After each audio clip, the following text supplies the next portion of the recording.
This is a day I've been waiting for. Like, seriously, guys, I can't tell you enough how excited I am to talk about like our learnings very quickly because I have really like short and limited amount of time.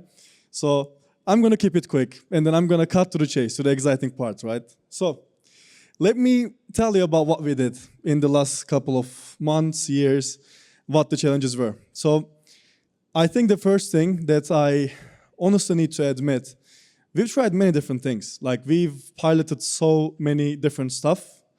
Some of them were very silent, some of them were very loud, including this week.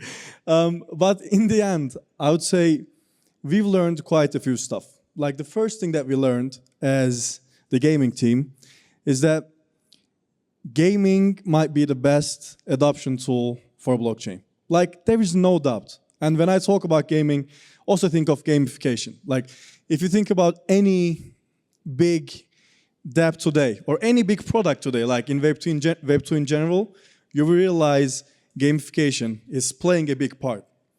Number two, another learning, if the infrastructure beneath any product, whether it's a game or it's something else, if it's wobbling, if it's not strong enough, if it's not stable enough, if it's not user-friendly, the product is gonna fail, right? This was our biggest learning. So in the last couple of months, the teams in Nomadic Labs, Trilitech, many core engineers all around the world, they worked really hard to get Etherlink and Tezos Layer 1 into a stage that we are really proud of. And the third learning that also has to do something with what I'm about to reveal, we needed a good project for this. So, you know, you try many different games, many different failed stuff, some wins along the way as well. And then you're at a stage where you're actually quite confident with the platform that you are building on. So what you need next is a great product. An actual game that uses the blockchain in a meaningful way. Just forget about what you've seen so far. Just forget about all the Web3 projects that you've played. Maybe, I mean, who really plays Web3 games here today? Like, including myself. There aren't enough. David, stop lying. I know you only play CS because it's a good game, right? That's why you play it. So that's what we needed on Etherlink as well. So today, I'm more than excited to announce Reaper Actual, the beginning of something new, and hopefully it will be the game that people will refer as this is what started everything. So in order to build a great game, obviously you need a great leader.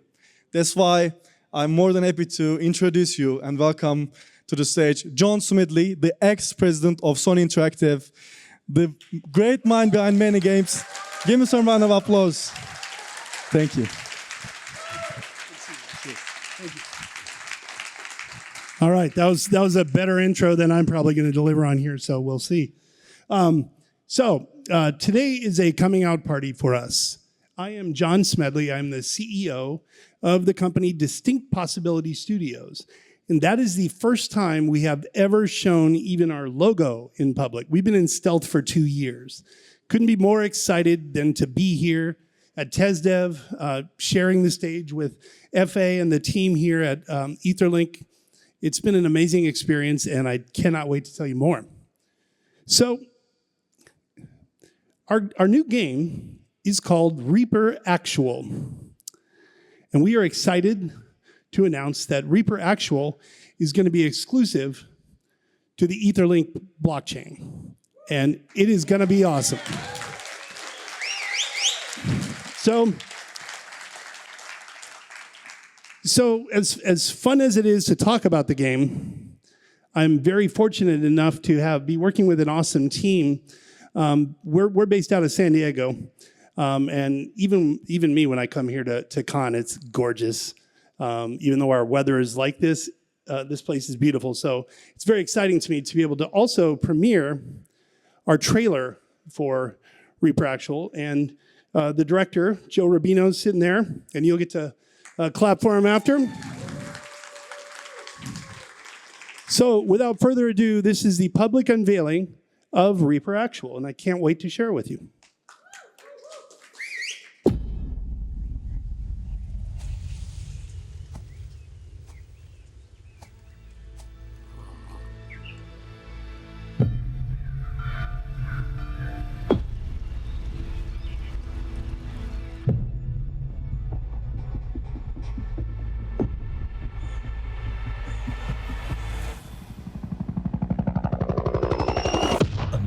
beautiful day in Morova. Come on, let's move. Incoming transmission. Welcome back, Reaper. The Elysium Research Facility has been infiltrated by the OBS Syndicate faction. Signal intelligence suggests that the Hit it.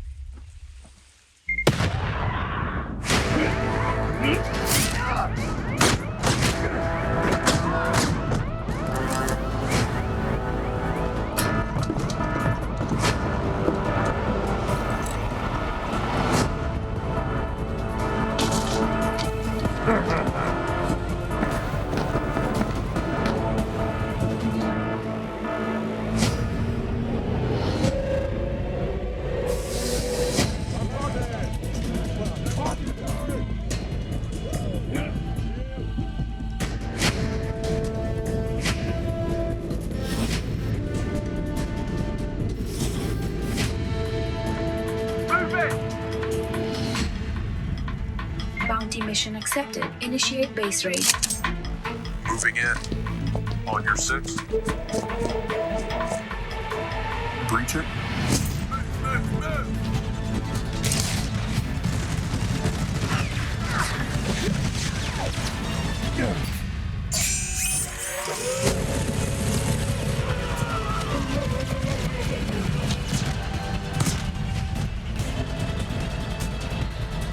Another beautiful day in Morova.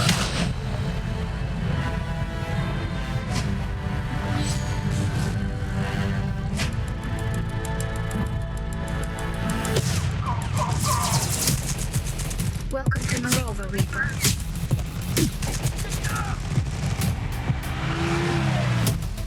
Enemy spotted. Moving. Follow me.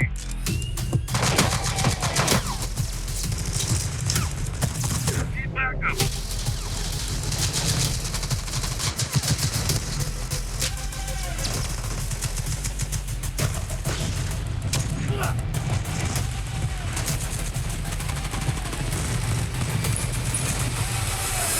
Reaper Actual, coming soon.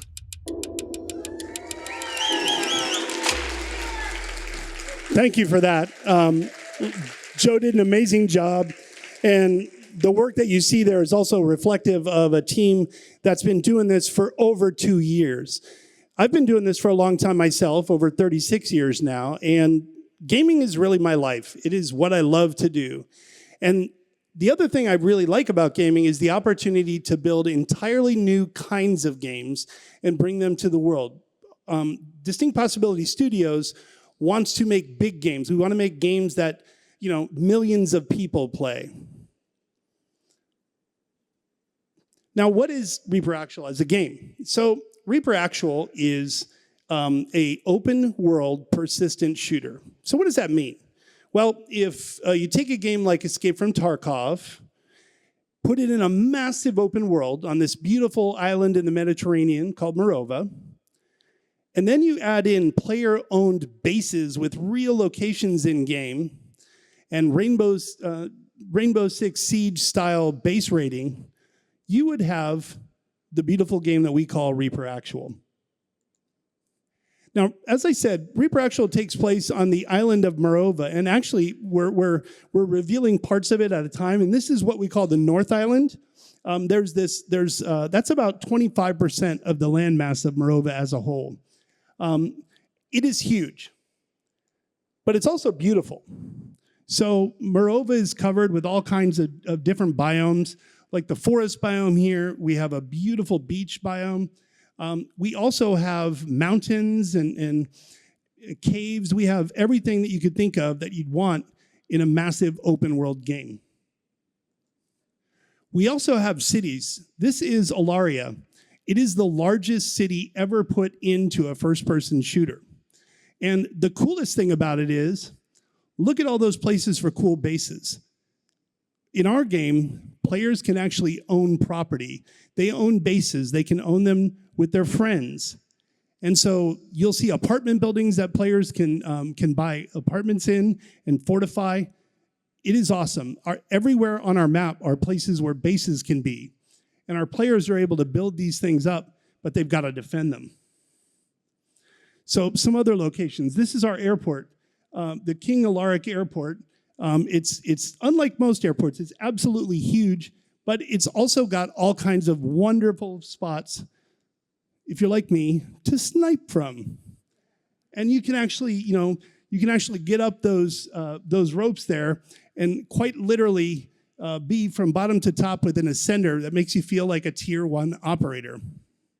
That's a lot of fun for me as a player, just being able to get up there at night because, oh, by the way, our game has a day and night cycle. Now, when players come into the world, they're coming in as what we call Reapers. Now, Reapers are fallen tier 1 operators from military services and from intelligence services around the world. These are the Delta Force, the Mossad, the cream of the crop of the best soldiers in the world. And Reapers are also something in our game that you collect. So we're going to be putting a lot of work into the Reapers, and Reapers actually have their very own abilities. They have their own loadout that they come into the world with. And when they do that, you're collecting them over time, and they have their own abilities. And as you collect them, you can actually use them in truly unique ways never seen before in a game. And I mentioned before that bases are a big deal in Reaper Actual. So there's an example of what we call a warehouse base, but this is one that's been kind of maxed out. Now, I haven't mentioned this yet, but our game also features land, sea, and air vehicles. And if you take a look there, you can see the helicopter on a helipad there. Not every base has a helipad. Not every base has a garage. You can see the Jeep there peeking out. The coolest thing about the way we're doing bases is that actually you can kind of have the way you want it. If you want a bunker base out in the middle of nowhere, peace, you can do that. In fact, in our game, you can have multiple bases. One of the funnest parts of what we're doing is that we are trying to build the setting in a way that you feel like you actually live in our game. In fact, we're going for the holy grail of gaming, and we're trying to get our game to be a home game. That's a game that's the first game you think of when you want to go play for a night. Now, all of this is happening in this persistent world. I mentioned at the start that we are an open world, persistent shooter. So in my career and the career of almost the entire team, many of us have made persistent games, MMOs. So our game combines the high fidelity shooter mechanics of a game like Call of Duty with the persistence of an MMO. Very, very different than the games you've played before. Usually when you play a shooter, what do? You go in, you play a round, and you're done. Maybe you play another round. But nothing changes about the game world. In our game, it does. In our game, if somebody capped you 3 times in the last hour, you can try to get revenge on them that night or the next night on the server. It's a very, very different feeling not to have a round that you're playing, a round that you're maybe losing, a round that you're winning. Very, very different. All of this starts from the player's bases. The bases in our game are the home for everything. That's where you craft. That's where you manufacture. And in fact, the warehouse base has more crafting stations than others. But it also has more entrances, making it more difficult to defend. Because in our game, you have to defend it. And in fact, here's the interior of that same base. Now, the interior looks a lot like a deathmatch map. And at its core, that's really what it is. So in Reaper Actual, you actually are going around doing missions. We've got these 5 AI factions that control this massive amount of land. And by the way, those factions are fighting with each other all the time. You're not going into a static world where things are just, you walk up to the same NPC and it's going to be the same every time. Not so in our game. What we have built is a simulated world where the factions are controlled by this entity called Cerberus. Cerberus's job is to actually make players fight against each other. And one of the center points for fighting with each other is actually at player bases. So if you are out on a raid with some of your buddies, you get some cool loot, you're taking it back to your vault, well, you've actually got to worry about other players following you in there. If you've gone out of your way to kill a lot of NPCs or players, your heat level goes up, similar to GTA. And as that happens, your base gets basically unlocked for other people to come on in and try to raid it. And you have to defend it. Now, what's cool about that is each base comes with different defenses, different amount of hard points. And the hard points, you can mount things like turrets. But another cool thing about our bases is that the Reapers that you're not playing as, let's say you've collected 5 Reapers, they can defend your base side by side with you. We think that's going to be an awesome feature, and it's never been done before. And you can upgrade your bases by going and buying other ones. Like, for example, this is a fortified mansion base. You notice it's got a helipad too, and it's got different tank traps out there. The defenses that you can put into these are pretty amazing. But at the same time, that thing's huge. It's got lots of entrances. You got to watch it. You're not just able to, just guard the main door and make a kill box there. And as I said, you're going out into the world. You're doing missions against other players on a regular basis. So our AI, Cerberus, what its job is to put players into confrontation with each other. It might make a high-value target that I have to go out and kill. And it might assign that same high-value target to somebody else to defend. Its entire job is to make it so that players are constantly fighting with one another. And by the way, you can just be a roving death squad in our game if you want to. Just go ahead and cap other people while they're on their missions. So we're building locations out very strategically to make sure that the players have good fights with each other, which is our primary mission, but we're using the NPCs as a vector to put people together.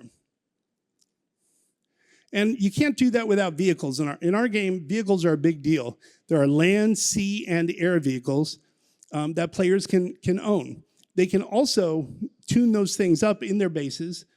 They can focus on those kind of things and mount guns on them, that sort of thing. Now, the reason that we're announcing this game here is because we feel really strong that the time is right to bring AAA gaming to the blockchain. And we couldn't do that without finding the right partner. And we are very proud of the relationship that we've built with the team at the Tezos Foundation and their level 2 roll-up, Etherlink.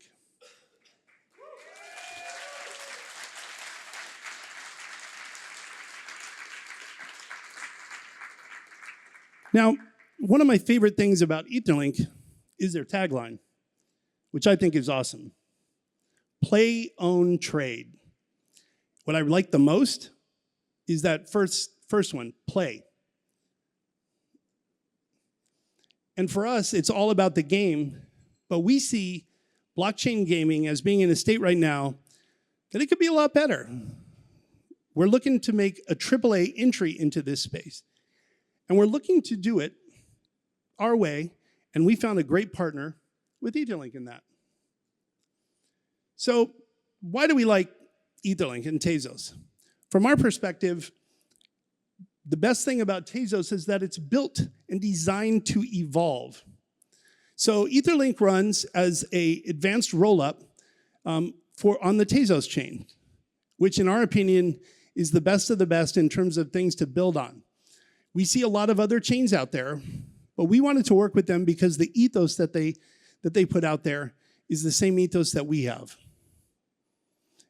Tezos is built for security, and it's also built to resist censorship. It's open, it's permissionless. Users retain ownership of their assets in a meaningful way. Arthur was talking about this earlier. In some other blockchains, they actually have the keys to take away stuff on their blockchain. Tezos thinks differently, and in fact, Arthur himself, who's the co-founder of it, thinks very differently and in a way that we have huge respect for. It's also future-proof. So it's because of the openness and the fact that it is community-driven, the community is guiding the way. That is an ethos that we share in a major way.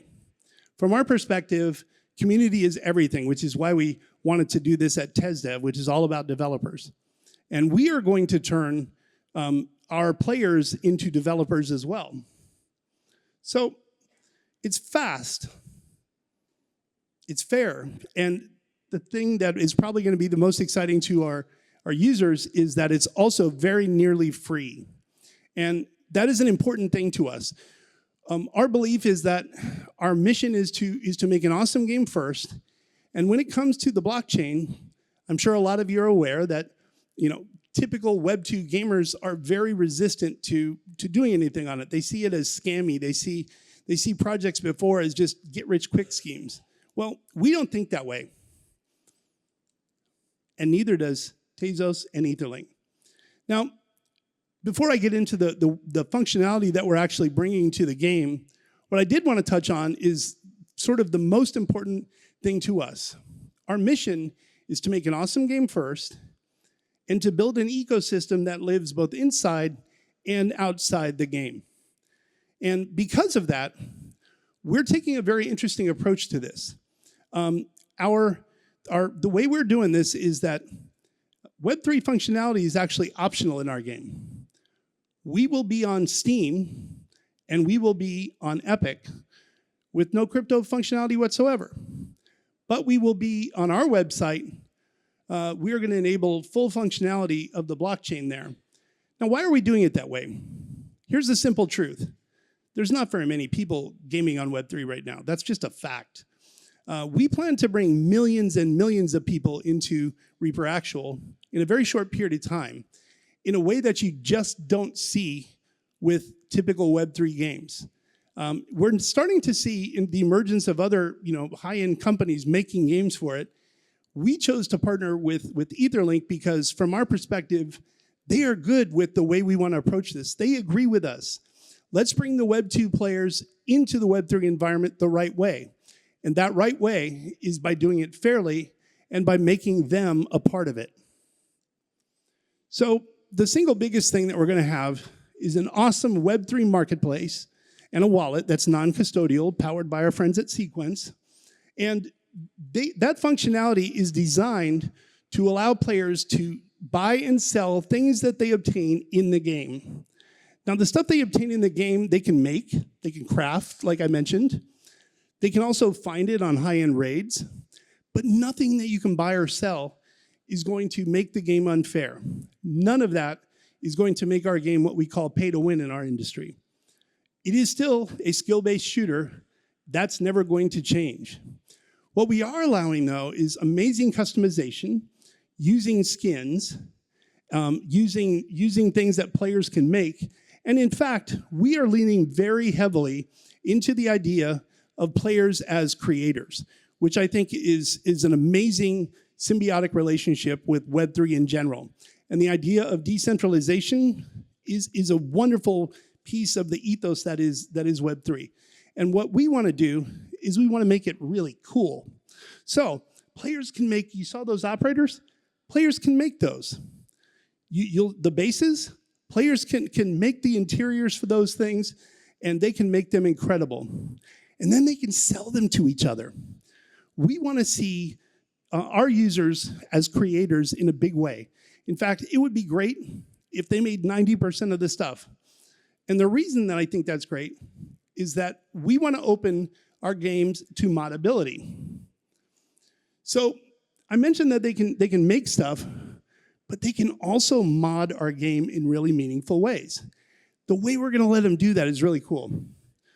They can rent servers from us, and they can mod them. So our world I mentioned has a day-night cycle.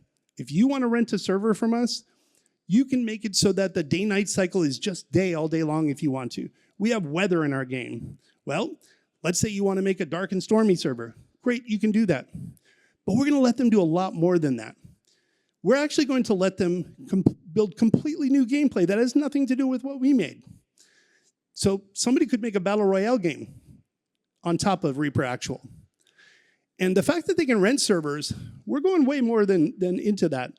We are actually making it so that players can mod those servers, they can control who gets access to them, and we're going to let them charge for those things. We want to make this an open ecosystem, which is exactly why we partnered with Tezos and Etherlink. Now, what would a Web3 game be without a token? And we are going to do the same thing. We're going to launch that with the game in early 26. But the token is going to be the thing that powers the ecosystem. That's the beauty of the approach we're taking. We believe that we can bring a large number of Web 2 players into Web 3 when they see that we're doing it in an ethical and a super fair way. And we're giving them the option not to do that if that's what they choose. But if you're with your buddy on a raid and your buddy gets a great gun that you also got on that raid and he sells it, we think maybe there's going to be some interest there. If they're selling it for $200, or you see some of the crazy numbers on Steam Community Market for things like Counter-Strike 2 knives. It's a $4 billion industry. So that's our approach. We feel like we found the exact right partner. They're excited about working with us in a really meaningful way. You can see the excitement in TezDev. I know that Arthur and the team have been preparing really hard for this, and they care a lot about the community, and you could see that in Arthur's keynote. And we are going to be taking this to the next level in our game. So this is just an example of what our marketplace looks like today. And this is early days. A little bit later this month, we're going to be talking about our Foundation Alpha. And that means we're going to be letting players into the game early, a limited supply of them. And as we let them in, we're going to be testing out the gameplay, making sure we're putting water through the pipes on the Web3 side as well. And we're going to start letting them create in a meaningful way. So for us, there really is no better partner than Tezos and Etherlink. And for us to be able to announce the game here we are just thrilled about it. And I really, really want to thank you all for your time today.